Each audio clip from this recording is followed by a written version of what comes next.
Welcome, everyone. Today we're going to look at 16 hidden iPad tricks that can make your iPad feel much more powerful and easier to use. The key idea is that these are not extra apps or complicated downloads. These are features already built into iPadOS. Some of them save time, some make multitasking easier, and some help you work more comfortably. By the end, you'll have a practical checklist of things you can try right away. Most of us use only a small part of what the iPad can actually do. We might browse, take notes, watch videos, or send messages, but iPadOS has a lot of built-in features that can support real productivity. These tips work across most modern iPads, and they are useful whether you are a beginner or a more advanced user. The best part is that every trick we'll cover is already available on the device. No downloads are required. Let's start with one of the simplest but most useful features: drag and drop. The first trick is dragging and dropping content across apps. Instead of copying something, switching apps, pasting it, and then adjusting it, you can often just drag the item directly from one app into another. That could be text, an image, a link, or even a file. For example, you might drag a photo from Safari directly into Notes or Pages. You can also select multiple items and move them together. This is a small gesture, but once you get used to it, it makes the iPad feel much more natural and desktop-like. The second tip is quick access to app settings. A lot of people waste time digging through the main settings app every time they want to change something. Instead, you can customize Control Center so your most used controls are easier to reach. To set this up, go to Settings, then Control Center, and add shortcuts for the things you use most often. This is especially helpful for creative apps, productivity tools, or accessibility features that you adjust regularly. The goal is to spend less time searching through menus and more time working. Tip 3 is about getting more out of the Files app. The Files app is more than just a place to store documents. You can customize folders with colors, tags, or even emojis so they are easier to identify at a glance. You can also mark important folders for offline access, which is useful if you need files while traveling or working without Wi-Fi. And finally, you can adjust column views and sorting so the file system works the way you think. These small changes make file management faster and much less frustrating. Tip 4 is setting default apps. If you regularly open certain file types in the same app, you can tell iPadOS to remember that preference. For example, PDFs might always open in Adobe Acrobat, or images might always open in Photoshop. This saves you from choosing manually every single time. The main benefit here is consistency. When your iPad knows which app you prefer, your workflow becomes smoother and more predictable. The dock is not just for your favorite apps.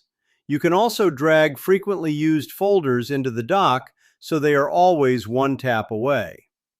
You can also organize folders using grid or fan view, depending on how you prefer to browse.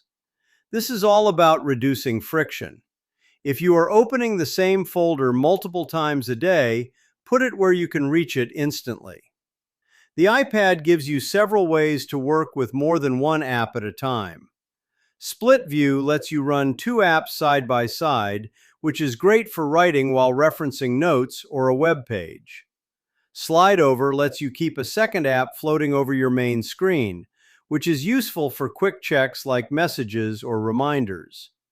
And Stage Manager gives you a more desktop-style workspace where you can resize and arrange windows. If you use your iPad for serious work, these multitasking tools are worth practicing. Tip 7 focuses on markup and drawing. There are two built-in tricks that can make your sketches and annotations look cleaner almost instantly. The first is perfect shapes. If you draw a rough circle, square, or line, and then hold your finger or pencil in place, iPadOS can snap it into a clean shape automatically. The second is Object Eraser. Instead of erasing line by line, you can remove an entire drawn object in one tap. These are especially helpful when marking up documents, taking visual notes, or sketching ideas quickly. Through accessibility settings, your iPhone can act as a remote control for your iPad. This can be useful for presentations, media playback, or situations where your iPad is connected to an external monitor. For example, you might control slides from across the room, mirror your iPad to a display, or use your iPad as a second Mac display. This is one of those features that many people do not know exists, but it can be very useful in the right situation. If you use the on-screen keyboard, there are a few gestures that can make typing much easier. First, you can shrink the keyboard by pinching it down, which makes one-handed typing more comfortable.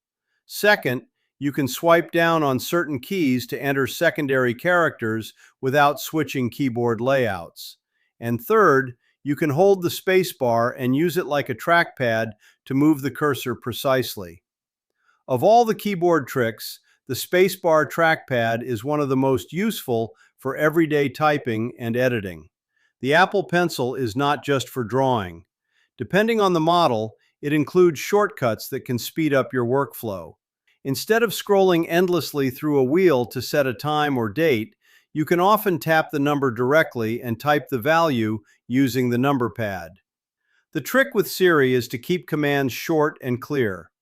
Siri is especially useful for quick tasks that would take several taps otherwise. For example, you can ask Siri to convert units, set a timer, or create a reminder. The more you use Siri for these small tasks, the more useful it becomes as a quick assistant rather than just a voice search tool. Haptic Touch controls how quickly previews and menus appear when you press and hold on something. If it feels too fast, too slow, or just slightly off, you can adjust it. The setup path is simple. Open Accessibility, then adjust the haptic touch speed. If you highlight text that contains a measurement or unit, iPadOS can often offer an instant conversion right from the selection menu. This is useful in everyday situations. In recipes, you might convert cups to milliliters or ounces to grams. When traveling, you might convert miles to kilometers or Fahrenheit to Celsius. For shopping, you might convert sizes or measurements on the fly. The big benefit is that you do not need to open a calculator or search the web. The conversion appears right where you are working. Shortcuts lets you chain multiple actions together so they can run with one tap or even automatically based on time, location, or another trigger. Examples include resizing a batch of images, sending a pre-written email, generating a report, or starting a routine at a certain time of day. The best way to begin is small. Automate one repetitive task that you do often. Sidecar lets your iPad act as a second display for your Mac. You can use it as an extended desktop where you drag windows onto the iPad or as a mirror of your Mac screen. This is especially useful for presentations, demos, design work, or any task where extra screen space helps. It also works wirelessly over Wi-Fi as long as both devices are signed into the same Apple 1D. If you already use a Mac and an iPad, Sidecar is one of the most powerful productivity features to try. This slide brings all 16 tips together as a checklist. The goal is not to master everything at once. Instead, use this list as a practice guide. Pick one or two items and try them during your normal iPad use. To close, I recommend starting with just 3 tips today. First, try the spacebar trackpad. It instantly improves typing and text editing, and you will probably use it every day. Second, try drag and drop. It saves time whenever you move content between apps. And third, try the Shortcuts app. Automating even one repetitive task can make a real difference over time. You do not need to learn all 16 tricks at once. Start with these 3, build the habit, and then come back to the checklist when you are ready for more.